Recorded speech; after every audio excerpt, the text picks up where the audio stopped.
ഇന്നത്തെ നമ്മളുടെ വീഡിയോ എന്ന് പറയുന്നത് നമ്മൾക്ക് എങ്ങനെയാണ് വിൻഡോസ് 10 നിന്ന് വിൻഡോസ് 11 നമ്മളുടെ കമ്പ്യൂട്ടറിനെ അപ്ഗ്രേഡ് ചെയ്യാൻ സാധിക്കുക എന്നതാണ്. Welcome to be happy, it's me Alfin. ഇന്നത്തെ നമ്മളുടെ വീഡിയോയിൽ ഞാൻ നിങ്ങൾക്ക് കാണിച്ചു തരാൻ പോകുന്നത് നമുക്ക് ഒറിജിനലായിട്ട് എങ്ങനെ വിൻഡോസ് 11 നമ്മളുടെ കമ്പ്യൂട്ടറിൽ ഇൻസ്റ്റാൾ ചെയ്യാൻ സാധിക്കും എന്നതാണ്. ഞാൻ ഇന്ന് കാണിക്കാൻ പോകുന്നത് വെറുതെ നമ്മളൊരു ട്രയൽ റൺ നടത്തുന്നതോ അല്ലെങ്കിൽ അതുപോലത്തെ സംഭവമൊന്നുമല്ല, ഒറിജിനൽ സാധനമാണ്. അപ്പൊ നമുക്ക് നമ്മുടെ വീഡിയോയിലോട്ട് പോകാം. നമ്മൾക്ക് വിൻഡോസ് 10 നിന്നും വിൻഡോസ് 11 അപ്ഗ്രേഡ് ചെയ്യുവാനായിട്ട് നമ്മൾ ഏറ്റവും ആദ്യമേ തന്നെ നോക്കേണ്ടത് നമ്മൾക്ക് വിൻഡോസ് 11 എന്തെങ്കിലും ഒരു അപ്ഡേറ്റ് വന്നിട്ടുണ്ടോ എന്നാണ്. അതിനായിട്ട് നമ്മൾക്ക് ടൈപ്പ് ഹിയർ ടു സെർച്ചിൽ അപ്ഡേറ്റ് എന്ന് സെർച്ച് ചെയ്യാം. ഇപ്പോൾ നമ്മൾക്ക് ചെക്ക് ഫോർ അപ്ഡേറ്റ്സ് എന്നവിടെ കാണിക്കുന്നുണ്ട്. നമ്മൾക്ക് ചെക്ക് ഫോർ അപ്ഡേറ്റ്സ് എന്നതിൽ ക്ലിക്ക് ചെയ്യാം.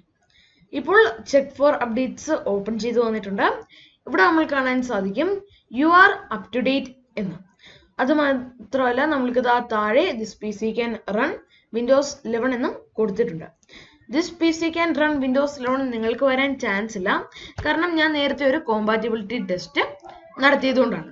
വിൻഡോസ് 11 അപ്ഗ്രേഡ് ആ ഒരു ഭാഗത്ത് തന്നെയാണ് വരേണ്ടത്.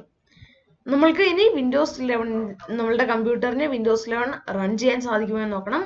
അതിനുള്ള കോമ്പാറ്റിബിലിറ്റി ടെസ്റ്റ് എങ്ങനെയാണ് നടത്തേണ്ടത് എന്ന് നമ്മൾക്കിപ്പോൾ നോക്കാം.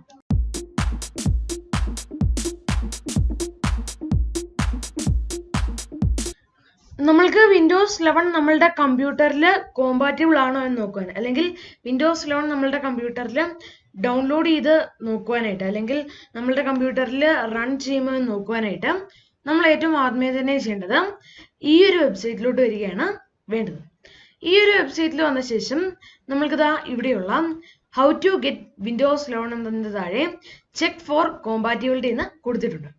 അതിലൊന്ന് ക്ലിക്ക് ചെയ്യാം. ഇപ്പോൾ നമ്മൾക്ക് ഇവിടെ കാണാൻ സാധിക്കും check for compatibility download P C health check app എന്ന് കൊടുത്തിരിക്കുന്നത്. നമ്മൾക്ക് അതിലൊന്ന് ക്ലിക്ക് ചെയ്യാം. ഇതിൽ ക്ലിക്ക് ചെയ്യുമ്പോൾ ഒരു ആപ്ലിക്കേഷൻ ഇങ്ങോട്ട് ഡൗൺലോഡ് ചെയ്ത് വരുന്നതാണ്.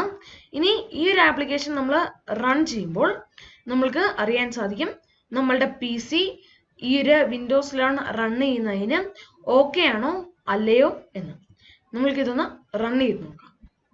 ഇപ്പോൾ നമ്മൾക്ക് ഇവിടെ കാണാൻ സാധിക്കും P C health at a glance എന്നൊക്കെ കൊടുത്തിരിക്കുന്നത്. നമ്മൾക്ക് ഇവിടെയുള്ള ചെക്ക് നൗ എന്ന് പറഞ്ഞ ബട്ടണിൽ ഒന്ന് ക്ലിക്ക് ചെയ്യാം. ചെക്ക് നൗ എന്നതിൽ ക്ലിക്ക് ചെയ്തപ്പോൾ നമ്മൾ കാണാൻ സാധിക്കും this P C meats Windows 11 requirements എന്ന്. അതായത് നമ്മളുടെ കമ്പ്യൂട്ടർ വിൻഡോസ് 11 റൺ ചെയ്യാൻ പക്കയാണ് അല്ലെങ്കിൽ ഓക്കെ ആണ് എന്നാണ്. നമ്മൾക്ക് ഇനി അടുത്തത് വിൻഡോസ് 11 ഡൗൺലോഡ് ചെയ്യുന്ന ഭാഗത്തോട്ട് വരാം.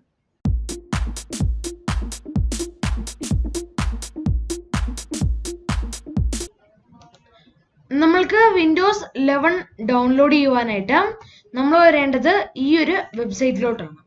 ഈ ഒരു വെബ്സൈറ്റിന്റെ ലിങ്ക് ഞാൻ ഡിസ്ക്രിപ്ഷനിൽ കൊടുത്തിട്ടുണ്ട്. നമ്മൾക്ക് വിൻഡോസ് 11 ഡൗൺലോഡ് ചെയ്യുവാനായിട്ട് 3 ഓപ്ഷൻസ് ആണ് ഉള്ളത്. ഒന്നാമത്തേത് വിൻഡോസ് 11 ഇൻസ്റ്റാളേഷൻ അസിസ്റ്റന്റ് വഴി, രണ്ടാമത്തേത് വിൻഡോസ് 11 ഇൻസ്റ്റാളേഷൻ മീഡിയ ക്രിയേറ്റ് ചെയ്ത്, മൂന്നാമത്തേത് ഡൗൺലോഡ് വിൻഡോസ് 11 ഡിസ്ക് ഇമേജ്. ഈ ഒരു ഓപ്ഷനാണ് ഉള്ളത്. നമ്മൾക്കിപ്പോൾ കണ്ടു നമ്മളുടെ കമ്പ്യൂട്ടർ വിൻഡോസ് 11 റൺ ചെയ്യാൻ ഓക്കെ ആണ്. അതുകൊണ്ട് നമ്മൾ ഡൗൺലോഡ് ചെയ്യേണ്ടത് ഈ ഒരു വിൻഡോസ് 11 ഇൻസ്റ്റാളേഷൻ അസിസ്റ്റന്റ് ആണ്. ഇനി അടുത്തതെന്ന് പറയുന്നത് ക്രിയേറ്റ് വിൻഡോസ് 11 ഇൻസ്റ്റാളേഷൻ മീഡിയ ആണ്. ഈ ഒരു ഓപ്ഷൻ ചെയ്യുന്നതെന്ന് വെച്ചാൽ നമ്മളുടെ പഴയതോ പുതിയതോ ആയ കമ്പ്യൂട്ടറിൽ നമ്മൾക്ക് വിൻഡോസ് 11 ഫ്രഷ് ഇൻസ്റ്റാൾ നടത്തണമെന്നുണ്ടെങ്കിൽ, അല്ലെങ്കിൽ ഒരു ക്ലീൻ ഇൻസ്റ്റാൾ നടത്തണമെന്നുണ്ടെങ്കിൽ ഉപയോഗിക്കേണ്ട ഓപ്ഷനാണ് ഇത്, ഈ ഒരു ഓപ്ഷൻ. ഇനി അടുത്തത് download Windows 11 disk image ISO. ഈ ഒരു ഓപ്ഷൻ എന്ന് പറയുന്നത് നമ്മളുടെ കമ്പ്യൂട്ടറിൽ ഇപ്പോൾ വിൻഡോസ് 11 ഇൻസ്റ്റാൾ ചെയ്യാൻ പറ്റത്തില്ല, പക്ഷെ നമ്മൾക്ക് വിൻഡോസ് 11 വേണമെന്നൊക്കെ ആഗ്രഹം ഉണ്ടെങ്കിൽ നമ്മൾക്ക് ഈ ഒരു ഓപ്ഷൻ ട്രൈ ചെയ്യാവുന്നതാണ്.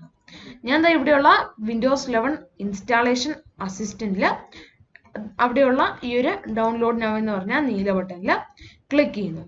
ഇപ്പോൾ നമ്മൾക്ക് Windows 11 installation assistant .exe download ചെയ്ത് വന്നിട്ടുണ്ട്. ആ ഒരു ഫയല് നമ്മൾ ഇനി ഓപ്പൺ ചെയ്യാം. ജസ്റ്റ് ഒന്ന് അതേ ക്ലിക്ക് ചെയ്ത് നമ്മൾക്ക് ഓപ്പൺ ചെയ്യാം. ഇപ്പോൾ നമ്മൾക്ക് ഇവിടെ വന്നിരിക്കുന്നത് ഒരു യെസ് ഓർ നോ ക്വസ്റ്റ്യൻ ആണ്. നിങ്ങൾക്ക് ഈ ഒരു ക്വസ്റ്റ്യൻ കാണാൻ സാധിക്കത്തില്ല, കാരണം നമ്മൾ സ്ക്രീൻ റെക്കോർഡ് ചെയ്യുന്ന ടൈമിൽ ഇത് കാണാൻ സാധിക്കാത്ത രീതിയിലാണ്. നമ്മൾ സ്ക്രീൻ റെക്കോർഡ് ചെയ്യുന്ന ടൈമിൽ നമ്മൾക്കിത് കാണിക്കാൻ സാധിക്കത്തില്ല. ഇവിടെ നിങ്ങൾ യെസ് കൊടുക്കാം. അതിനുശേഷം നമ്മൾക്ക് ബാക്കിയുള്ള കാര്യങ്ങൾ എങ്ങനെയാണ് ചെയ്യേണ്ടത് എന്ന് നോക്കാം. ഇപ്പോൾ നമ്മൾക്കത് ഇവിടെ കാണാൻ സാധിക്കുക വിൻഡോസ് 11ന്റെ ലൈസൻസ് ടേംസ് ആണ്. നമ്മളിത് അക്സെപ്റ്റ് ആൻഡ് ഇൻസ്റ്റാൾ എന്ന് പറഞ്ഞ ആ ഒരു ഡിക്ലൈൻ്റെ തൊട്ടിപ്പുറത്തുള്ള ബട്ടണിലാണ് ക്ലിക്ക് ചെയ്യേണ്ടത്. നിങ്ങൾക്ക് വേണമെന്നുണ്ടെങ്കിൽ ഇത് നിങ്ങൾക്ക് വായിച്ചു നോക്കാവുന്നതാണ്. ഞാനിപ്പോൾ അക്സെപ്റ്റ് ആൻഡ് ഇൻസ്റ്റാൾ എന്നതിൽ ക്ലിക്ക് ചെയ്യുന്നു. ഇപ്പോൾ നമുക്ക് കാണാൻ സാധിക്കും സ്റ്റെപ്പ് 1 of 3 എന്ന്. ഒന്നാമത്തെ സ്റ്റെപ്പ് ഡൗൺലോഡ് ചെയ്യുകയാണ്. അതിനുശേഷം രണ്ടാമത്തെ സ്റ്റെപ്പ് ഡൗൺലോഡ് ചെയ്തത് വെരിഫൈ ചെയ്യുന്നു. മൂന്നാമത്തെ സ്റ്റെപ്പ് ഇൻസ്റ്റാൾ ചെയ്യുന്നു. ഇങ്ങനെയാണ് ഇതിന്റെ കാര്യങ്ങൾ. ഈ ഒരു ടൈമിൽ നിങ്ങൾക്ക് നിങ്ങളുടെ കമ്പ്യൂട്ടർ യൂസ് ചെയ്യാൻ സാധിക്കും. പക്ഷേ നിങ്ങൾ ചെയ്തുകൊണ്ടിരിക്കുന്ന വർക്ക് സേവ് ചെയ്യാൻ ഓർത്തോളുക. ഇനി അത് മാത്രമല്ല, മറ്റൊരു കാര്യം കൂടി, ചാർജറും കണക്ട് ചെയ്തേക്കുക. ഇത്രയാണ് ഞാൻ ഇപ്പോൾ പറയുന്നത്. അത് മാത്രമല്ല, ഞാൻ എൻ്റെ റെക്കോർഡിംഗ്, അതായത് സ്ക്രീൻ റെക്കോർഡ് ചെയ്യുന്നത് ഇവിടെ വെച്ച് നിർത്തിയിട്ട് ബാക്കിയുള്ളതെല്ലാം മൊബൈലിലായിരിക്കും റെക്കോർഡ് ചെയ്യുന്നത്. ഞാൻ ഇപ്പോൾ തന്നെ കമ്പ്യൂട്ടറിന്റെ ചാർജർ കണക്ട് ചെയ്തേക്കാണ്. കാരണം വരും സ്റ്റെപ്പുകളിൽ പലയിടത്തും നമ്മളുടെ കമ്പ്യൂട്ടറിന് ചാർജ് ആവശ്യമാണ്. അതിൻ്റെ ഇടയ്ക്കൊന്നും ഓഫായി പോകരുത്. അതുകൊണ്ട് ഞാൻ നേരത്തെ തന്നെ ചാർജ് ചെയ്ത് വെച്ചാണ്. എന്നാൽ പോലും ഞാൻ ഒന്നുകൂടി ചാർജർ കണക്ട് ചെയ്തേക്കുകയാണ്.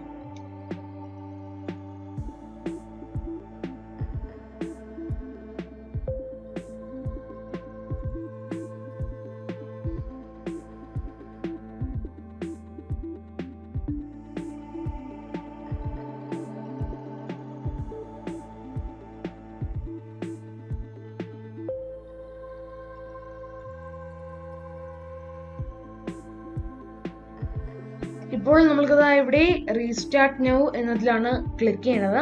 ഇവിടെ ഇപ്പോൾ ഒരു പവർ ഫെയിലിയർ ഉണ്ടായി, അതുകൊണ്ടാണ് ഇപ്പോൾ ലൈറ്റ് ഒന്നും ഇല്ലാത്തത്. നമുക്ക് റീസ്റ്റാർട്ട് നൗ എന്നതിൽ ക്ലിക്ക് ചെയ്യാം. അല്ലെങ്കിൽ 30 മിനിറ്റിനുള്ളിൽ ഓട്ടോമാറ്റിക് ആയിട്ട് തന്നെ റീസ്റ്റാർട്ട് ചെയ്ത് വരുന്നതാണ്.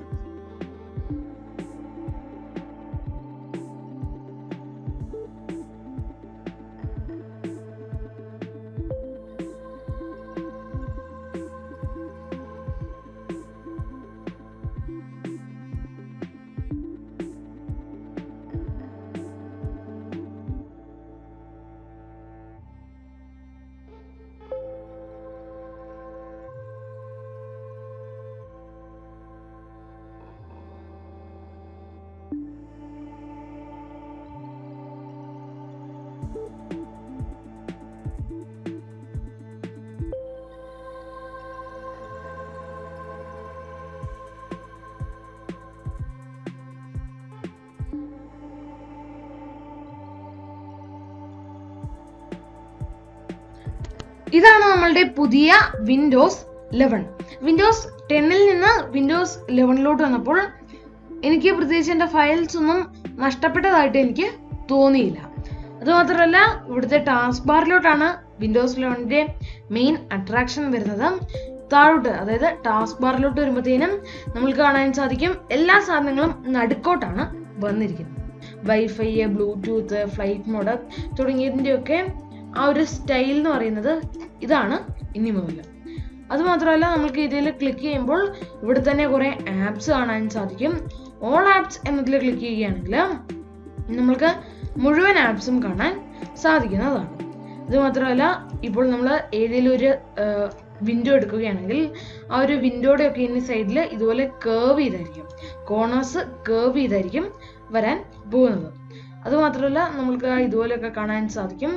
ഈ ഒരു ഭാഗത്തോട്ട് വരുമ്പോൾ നമ്മൾക്ക് വേണമെന്നുണ്ടെങ്കിൽ ഈ ഒരു മൾട്ടി ടാസ്കിംഗ് എന്നുള്ള ഓപ്ഷൻ പോലെ ചെയ്യാൻ സാധിക്കുന്നതാണ്. ഞാൻ എന്താ ഇതിനെ കുറച്ചുകൂടെ ഇങ്ങോട്ട് വെക്കുന്നു. അപ്പോൾ ഇതുപോലെയൊക്കെ നമ്മൾക്ക് ചെയ്യാൻ സാധിക്കും. ഞാൻ ഇത് ക്ലോസ് ചെയ്യുന്നു. അപ്പോൾ ഇതൊക്കെയാണ് വിൻഡോസ് 11നകത്തെ മെയിൻ ആയിട്ടുള്ള അട്രാക്ഷൻ ആയിട്ട് വരുന്നത്. നമ്മളുടെ ചാനലിൽ വിൻഡോസ് 11നെ കുറിച്ചുള്ള കുറേ വീഡിയോസും ഇനിയും വരുന്നുണ്ട്. അപ്പോൾ ആ വീഡിയോസൊക്കെ കാണുവാനായിട്ട് സ്റ്റേ ട്യൂൺഡ്. അത്രയും എനിക്ക് പറയാനുള്ളൂ.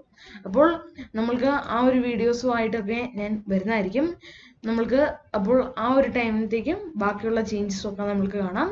അതുമാത്രമല്ല താഴെ റൈറ്റ് ക്ലിക്ക് ചെയ്യുകയാണെങ്കിൽ ടാസ്ക് ബാർ സെറ്റിംഗ്സ് ഉണ്ട്. ഈ ഒരു ഭാഗത്ത് നമ്മൾക്ക് വേണ്ട സാധനങ്ങൾ വിഡ്ജറ്റ്സ്, ടാസ്ക് വ്യൂ ഇതൊന്നും വേണ്ടെന്നുണ്ടെങ്കിൽ നമ്മൾക്ക് അതൊക്കെ മാറ്റാൻ സാധിക്കുന്നതാണ്. ഇതുപോലെയൊക്കെയാണ് നമ്മളുടെ വിൻഡോസ് 11-നകത്ത് മെയിനായിട്ട് വന്നിരിക്കുന്ന കാര്യങ്ങൾ.